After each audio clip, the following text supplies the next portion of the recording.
Hello Sir Casper, at sa lahat ng nakikinig sa inyong channel. Ako nga pala si Carlos, naninirahan dito sa Zambales. Ang kwentong aking ibabahagi sa inyo ay karanasan ko ito noong minsang sumama ko sa aking lolo na si Lolo Berteng sa kanilang baryo. Nagkataon kasing bakasyon ko sa eskwelahan, kaya't doon muna ako nanunuluyan sa bahay ng abuelo at abuela ko. Taong 1991, nang mga panahong ito ay nasa edad 16 na taong gulang na ako. 4 kaming magkakapatid at ako lamang ang lalaki. Kaya naman masasabi kong ako ang paboritong apo ni Lolo Berteng. Tuwing wala nga akong pasok ay isinasama niya ako sa kanilang baryo at doon mamamalagi ng ilang araw. Siya nga po pala mga kaswang, ang bahay po nila ay nasa liblib na ng baryo. Kumbaga, malapit na sila sa paanan ng bundok at iilan na lang ang mga kapitbahay. Masasabi kong masayang maninirahan sa baryo ng aking abuelo.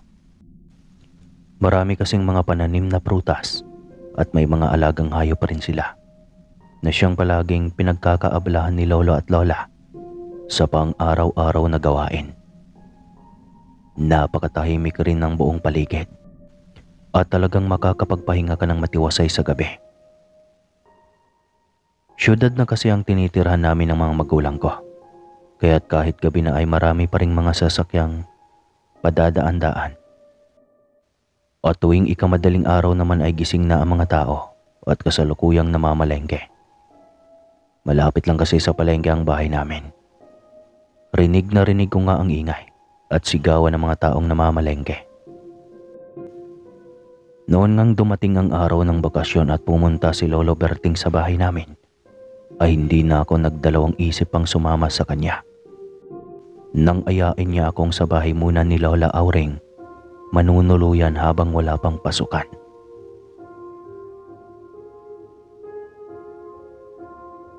Tuwang-tuwa pa nga ako dahil sa wakas ay magiging tahimik na naman ang araw at gabi ko. Makakatulog ako ng maayos at makakapagpahinga.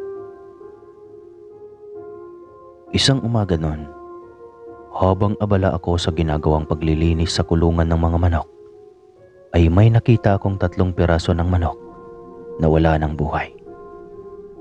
Kaagad na tinawag ko si Lolo Berteng at sinabi ko sa kanya ang nakita kong bangkay ng hayop. Sa tingin niyo po, Lo, anong klaseng hayop kaya ang pumatay dyan? Parang kakaiba eh. Tanong ko sa kanya habang tinititigang maigi ang kaawa-awang bangkay ng mga manok. Lasog-lasog na kasi iyon at wala ng lamang loob. Hindi ko alam, Apo. Pero kung anumang klaseng hayop ang tumira dito sa mga alaga natin, sa tingin ko ay hindi ordinaryong hayop iyon. Sambit ng abuela ko. Dagdag niya pang wika, mamayang gabi ay magmamatsyag siya sa buong paligid. At mayayari talaga sa kanya kung sino man ang pumatay sa mga alaga niyang manok. Ilang buwan niyang pinaghirapang alagaan ng mga iyon, tapos kakainin lang ng mabangis na hayop. Sa tingin ko naman, Lo, mukhang galing yata sa bundok ang hayop na pumatay sa mga alaga niyo pong manok. Wika ko pa. Napabuntong hininga naman siya at tiningala ang malawak na kabundukan. Matapos kong ang linisan ang mga kulungan ay inilibing na namin ang mga bangkay ng manok. Tapos ay bumalik na kami sa loob ng bahay. Kinagabihan, pasado 10:00 na nang maisipan ni Lolo Berteng na lumabas ng bahay para magmasid-masid sa buong paligid. Bit-bit ang flashlight ay lumabas siya ng bahay. Lo, samahan na po kitang magmamasid-masid dyan sa labas.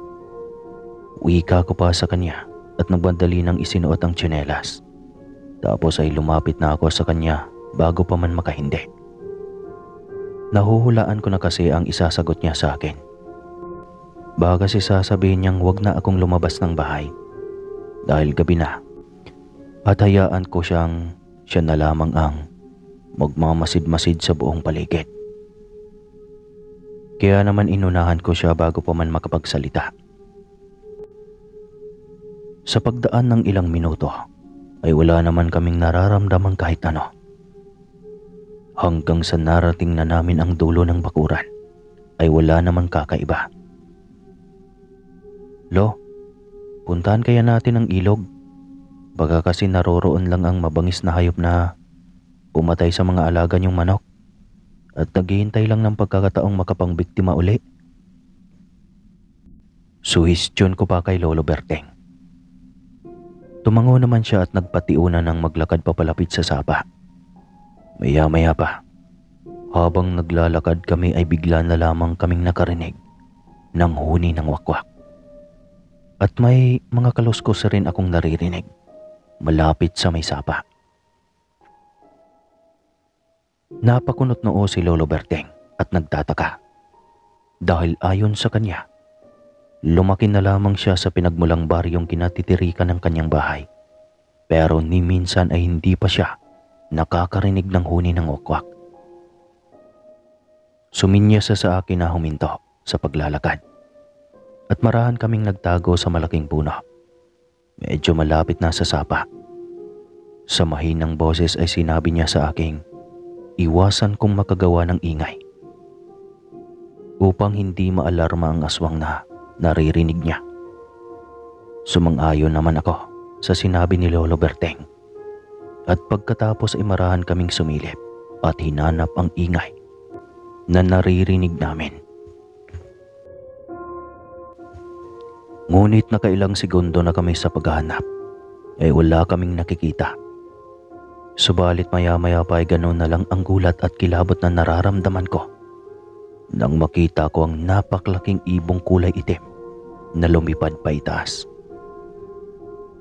Kasabay ng umaalingaw-ngaw na paghuni ng wakwak, nagpasabog rin yun ng napakabahong amoy at halos masuka-suka na kami ni Lolo Berteng sa kadahilanang langhap na langhap namin ang napakabahong umaalingasaw na amoy.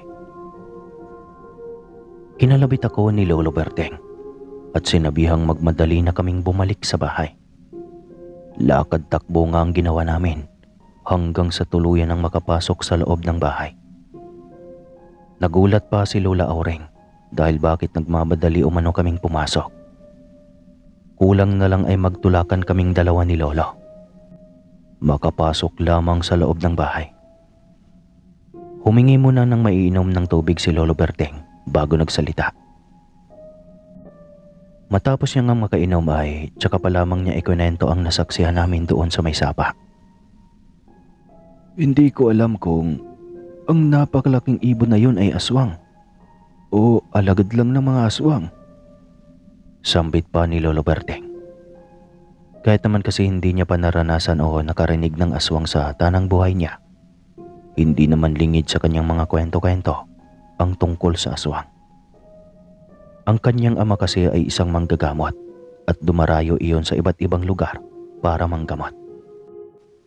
Minsan pang araw ay may naikwento sa kanyang amang may aswang raw na kapitbahay ang buntis na ginagamot niya. At ang mas malala pa ay inunti-unti nang biktimahin ang buntis. Mabuti na lamang at may dalang panangga ang kanyang ama noong pumunta sa bahay ng buntis. Kung kaya't hindi nakapurma ang aswang na kapitbahay at di nagtagal ay nilubayan na ang buntis. Pinagbantaan niya kasi ang aswang na kapag hindi pa nito titigilan ang buntis ay puputulan niya ito ng dila at ibabandera sa baryong tinitirhan nito. Kaya marahil walang nagagawing aswang sa kanilang baryo ni Lolo Berteng dahil sa isang batikang manggagamot ang kanyang ama noong araw. Pero noong namatay iyon ay sa panganay nilang kapatid, doon ipinamana ang pagiging manggagamot nito. Nung nagkaasawa naman ang panganay nilang kapatid, ay lumipat iyon sa ibang lugar. Nagulat naman si Lola Auring matapos sabihin ni Lolo Berteng ang lahat. Diyos me, hindi kaya iyon ang pumatay sa mga alaga nating manok? Sambit pang wika ni Lola Auring. Iyon rin ang hinala ko. Baka nga, Auring. Seryosong tugon pa ni Lolo Berteng.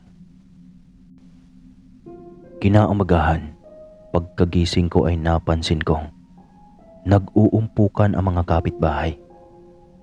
Maging si Lola Auring ay nakikiumpukan na rin. Matapos kong magtimpla ng kape at humigop ng ilang beses, kaagad na akong lumabas ng bahay para makiisyoso na rin kung ano nga ba ang ginagawa ng mga taong nag-uumpukan. Pagkalapit ko ay narinig kong nagwika ang isa sa mga kapitbahay ng, aswang ang dumali sa alaga mong baboy, Rowena. May narinig akong huni ng wakwak kagabi. Mukhang may namiminsalang aswang dito sa lugar natin. Maabutan ko lang talaga ang aswang na yon. Sisiguraduhin kong tatadtarin ko talaga yun ng pinong-pino. Makikita niyang hinahanap niya. Galit na sagot ng asawa ni Rowena. Habang nanggigigil na hinawakan ng itak. Sinabi pa nitong buntis pa naman ang alaga nilang baboy. Tapos yayariin lang pala ng aswang. Manda talaga sa akin ang aswang na yon. Muling sambit nito na nanlilisik ang mga mata. Noong sipatin ko ang sinabing pinatay na alagang hayop, kamuntikan pa akong masuka. Sa kadahilan ng bukod sa wala ng buhay ang baboy, ay wakwak na ang tiyan nito at wala ng mga lamang loob. Maging ang dugo ng hayop ay parang sinipsip talaga iyon at sinaid. Dahil sa wala man lang bahid ng maraming dugo ang lupang kinasasadlakan ng hayop. Grabe namang dumali sa alaga mo, Rowena. Hindi makatao ang ginagawa. Saad pa ng isa sa mga kapitbahay. Kaya nga, huwag lang talagang papahuli sa amin ng nilalang na yon. Dahil talagang pipinuhin ko siya gamit ang matalas na itak ng asawa ko. Tugon pa ni Aling Rowena. Makalipas lang ang ilang minuto, ay bumalik na ako sa bahay.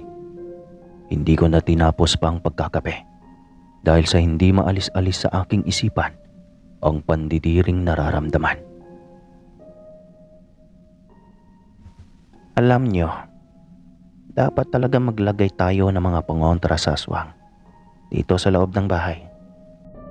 Pati na rin sa kulungan ng mga alaga nating hayop. Dahil kung hindi tayo aaksyon, baka mamalayan na lang natin.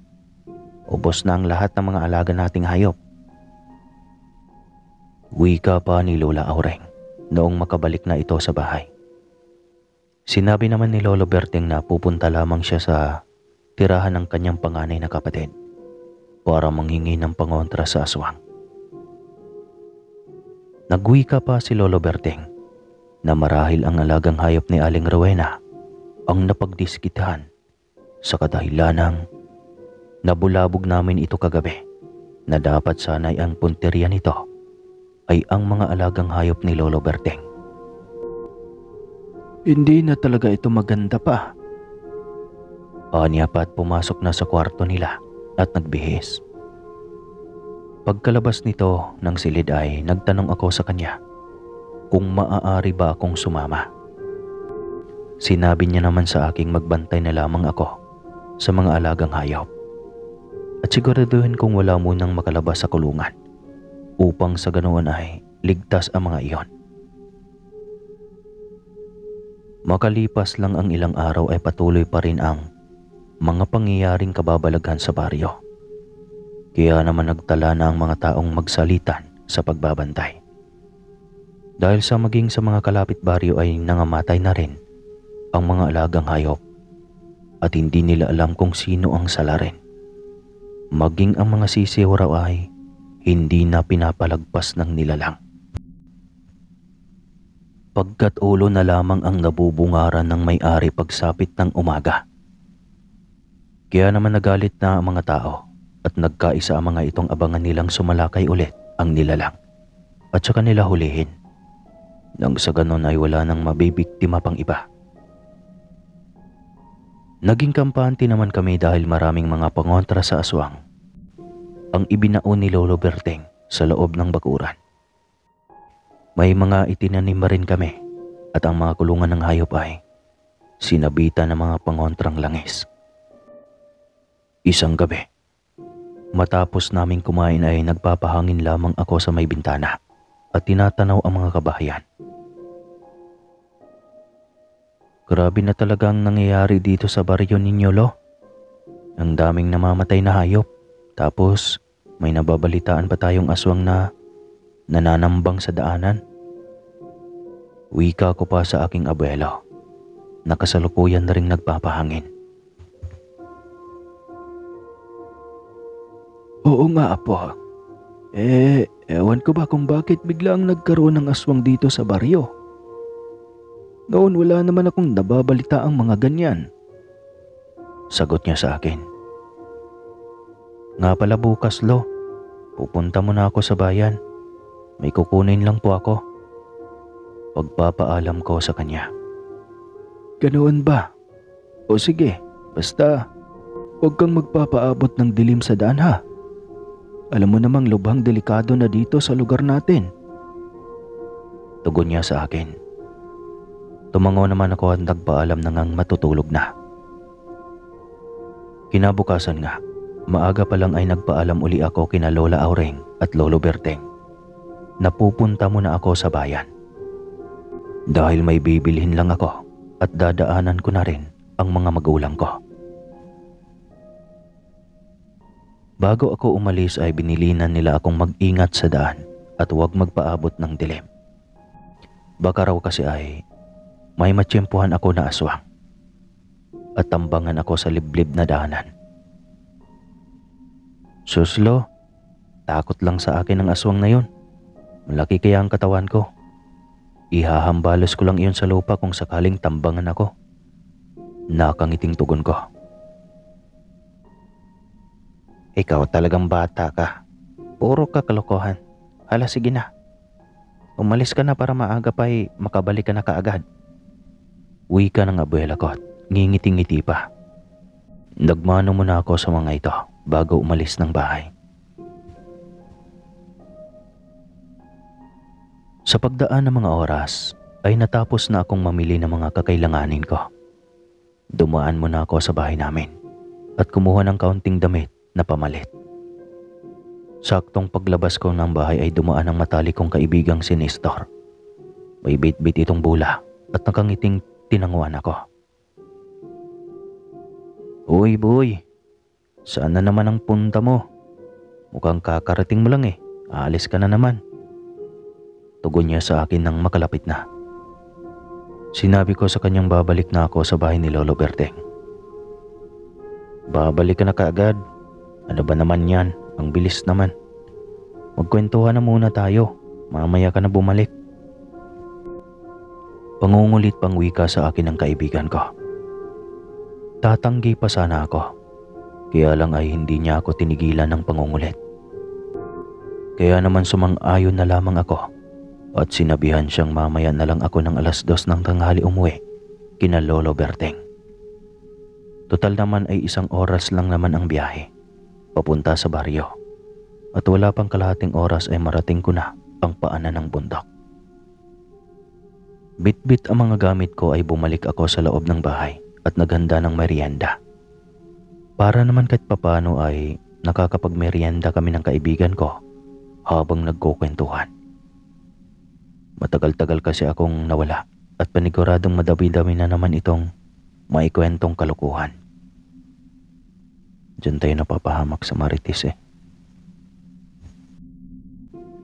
Dahil nga nawiwili ako sa pagkikipagkwentuhan mga kaswang, ay hindi ko na malayang mag-aalasin ko na pala ng hapon. Naku, patay na. Bulalas ko. At nagmadali nang kinuha ang mga pinamili ko. Sinabihan ng kaibigan kong aalis na ako. Dahil paniguradong mapapagalitan ako ni Lolo Berteng. Tinanong niya pa ako kung bakit nagmamadali ako. Dati-rati naman ay ayos lang kahit abutan ako ng gabi sa daanan Kasi, may gagawin pa kasi si Lolo Berting. Kailangan ko nang magmadali. Pagsisinungaling kong wika sa kaibigan ko. Hindi ko naman kasi pwedeng sabihin sa kanyang kaya pinapabalik ako ng maaga dahil sa may aswang na nananambang sa daanan. Nagmadali na nga akong umalis at sa paglipas nga ng isang oras ay nakarating na ako sa baryo. Magtatakip silim na ng mga oras na iyon. Nagmamadali na akong maglakad nang sa ganun ay makarating ako kaagad sa bahay ni Lolo Berting. Subalit, makalipas lang ang ilang minuto habang naglalakad ako sa liblib na daanan at wala ng kabahayan. Nagulat na lamang ako nang may biglang humarang na matandang babae sa daraanan ko. Buhaghag ang mga buhok nito at halos tumabo na iyon sa mukha. Subalit dahil sa sinag ng buwang unti-unting sumilip sa kalangitan, ay klarong-klaro kong nakikita ang nakakakilabot na itsura ng matanda. Nanlilisik ang mga matang nagbabaga. Walang tigil ang pagtulo ng mga likidong napakabaho. Bago pa man ako nakakilo sa isang kurap lang ng mga mata ko, ay bigla na lamang naging isang nakakapangilabot na aswang ito. Ilang sandali pa ay ganun na lang ang pagkagulantang ko. Nang walang ano-ano'y bigla na lamang akong sinunggaban ng aswang. At walang pag-aalinlangang sinakal sa leeg at pilit na pinagkakakalmot. Nagpupumiglas ako at pilit na kumakawala kahit na sobrang higpit na ng pagkakasakal at halos wala ng boses na kumakawala sa bibig ko.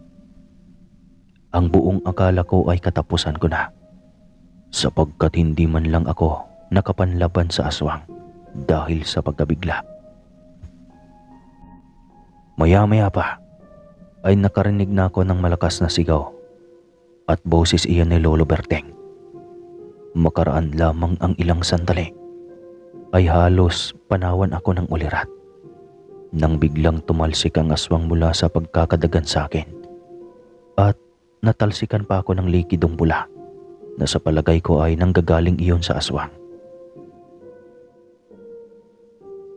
Mabilis na akong tinulungang tumayo ni Lolo Berting at tinanong ako kung ayos lang ba ako.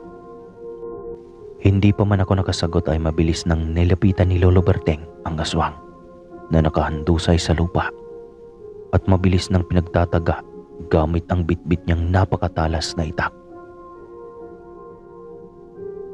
"Buisit kang aswang ka, papatayin kita. Hindi kita titigilan hanggat hindi ka malalagutan ng hiningang animal ka." Galit na sigaw ni Lolo Berting at paulit-ulit na pinagtataga ang aswang.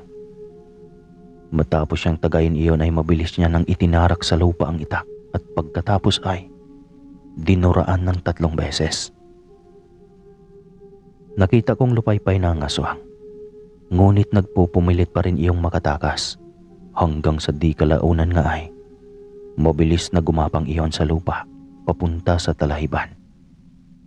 Mabilis na kinalmot si Lolo Berting sa paa kaya't napaatras siya na naging dahilan kaya mabilisan nang nakatakas ang aswang. "Iho di puga, nakatakas ang aswang," galit na sambit ni Lolo Berting at akmang hahabulin na sana ang aswang. Ngunit mabilis kong pinigilan si Lolo at sinabihan siyang huwag nang habulin ang aswang dahil baka mapahamak lamang siya. "Lo, tara na po, umuwi na tayo." Aya ko sa kanya at isa-isang pinulot ang mga pinamili ko. Tapos ay inaya ko na si Lolo Berting na umuwi na. Habang naglalakad nga kami sa daan ay nasermonan ako ni Lolo Berting dahil hindi ko raw sinunod ang kabilin-bilinan niya kanina bago ako umalis. Humingi naman ako ng pasyensya sa abuela ko dahil hindi ko naman lubos akalaing abutan pa pala ako ng gabi sa daan. Masyado kasi akong nawili sa pakikipagkwentuhan kaya hindi ko namalayan ang oras. "Pasyensya na po talaga, Lolo Berting. Hindi ko po sinasadyang nangyari.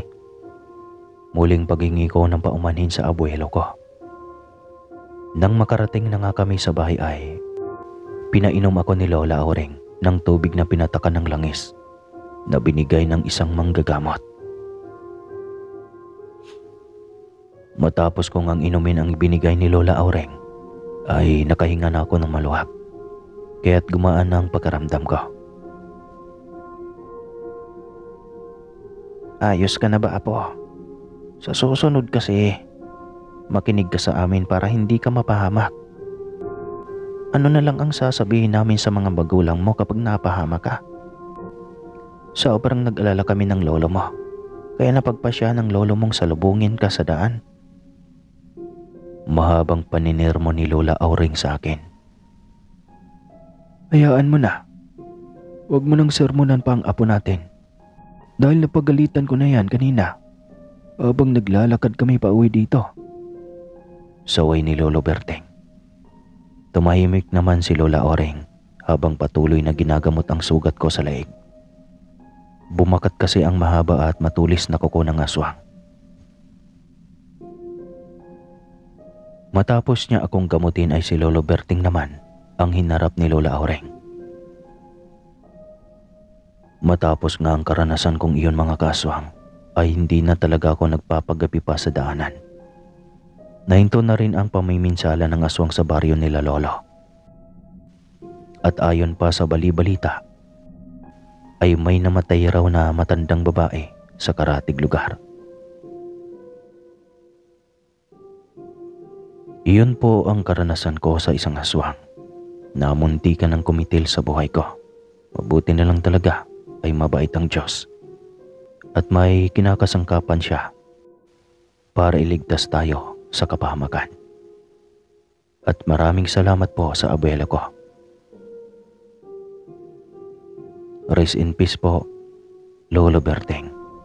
Matagal na po siyang patay, pati si Lola. So ngayon po kasi ay meron na akong asawa. Hanggang dito na lang po ang aking kwento mga kaswang. Maraming salamat po sa lahat ng nakikinig. At lagi pong tatandaan natin na kahit anong mangyari o kahit anong gagawin natin, ay huwag kalimutan magkape.